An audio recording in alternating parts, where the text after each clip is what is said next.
School ഹൈസ്കൂളായി ഉയർത്തുമെന്ന വ്യാജ പ്രഖ്യാപനം നടത്തി വിദ്യാർത്ഥികൾക്ക് ടി.സി. നൽകാതെ അധികൃതർ പിടിച്ചുവയ്ക്കുന്നതായി പരാതി. കുന്നംകുളം ചൊവ്വന്നൂരിലെ സെന്റ് മേരീസ് ഗേൾസ് സ്കൂളിനെതിരെയാണ് ആരോപണം. നിലവിൽ യു.പി. സ്കൂളായ ഈ സ്ഥാപനം ഹൈസ്കൂളായി അപ്ഗ്രേഡ് ചെയ്യുന്നതിനായി സ്കൂൾ അധികൃതർ പൊതുവിദ്യാഭ്യാസ വകുപ്പിന് അപേക്ഷ സമർപ്പിച്ചിരുന്നു. എന്നാൽ നാളിതുവരെയായിട്ടും ഈ അപേക്ഷയിൽ അനുകൂലമായ തീരുമാനമോ സ്കൂൾ അപ്ഗ്രേഡ് ചെയ്യലോ നടന്നിട്ടില്ല. ഈ സാഹചര്യത്തിലാണ് 7ാം ക്ലാസ് പഠനം പൂർത്തിയാക്കിയ കുട്ടികൾക്ക് തുടർ പഠനത്തിനായി മറ്റു വിദ്യാലയങ്ങളെ ആശ്രയിക്കേണ്ടി വരുന്നത്. എന്നാൽ സ്കൂൾ അപ്ഗ്രേഡ് ചെയ്ത് ഉടൻ തന്നെ 8ാം ക്ലാസ് ആരംഭിക്കുമെന്ന വാഗ്ദാനം നൽകി സ്കൂൾ അധികൃതർ വിദ്യാർത്ഥികളുടെ വിടുതൽ സർട്ടിഫിക്കറ്റ് നൽകാതെ പിടിച്ചുവെച്ച് രക്ഷിതാക്കളെയും കുട്ടികളെയും വിഡ്ഢികളാക്കുകയാണെന്ന് പരാതിയിൽ പറയുന്നു. ടി.സി. ലഭിക്കാത്തതിനാൽ കുട്ടികൾക്ക് മറ്റ് സ്കൂളിൽ പോയി ഉപരിപഠനത്തിന് ചേരാൻ സാധിക്കാത്ത പ്രതിസന്ധിയാണ് നിലവിലുള്ളത്.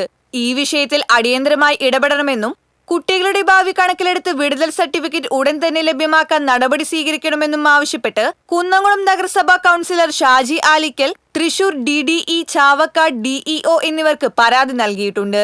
ഈ saint Mary's girls high school UP ഹൈസ്കൂളുമായിട്ട് അപ്ഗ്രേഡ് ചെയ്യാൻ വേണ്ടിയിട്ട് പൊതു ഡയറക്ടർക്ക് ഇവര് അപേക്ഷ കൊടുത്തിട്ടുണ്ടായിരുന്നു. അത് അവിടെ നിന്ന് യാതൊരു മറുപടിയോ അല്ലെങ്കിൽ മറ്റുള്ള കാര്യങ്ങളൊന്നും ആയിട്ടില്ല. പക്ഷേ ഇവിടെ ഇപ്പൊ വരും എന്ന് പറഞ്ഞുകൊണ്ട് കുട്ടികൾക്ക് അവിടെ ബോയ്സ് 7 വരെ പഠിച്ച കുട്ടികൾക്ക് ഹൈസ്കൂള് ഇപ്പൊ ശരിയാവുമെന്ന് പറഞ്ഞിട്ട് ടി.സി. കൊടുക്കാതെ ആ ടി.സി. പിടിച്ചു വെച്ചിരിക്കുകയാണ്. പക്ഷെ സ്കൂള് തുറന്നു.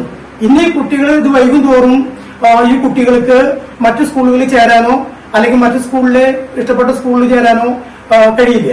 അതുപോലെ തന്നെ ഇനി സീറ്റ് ഇല്ലെങ്കിൽ ആ കുട്ടികളുടെ ഭാവി അപകടത്തിലാവും.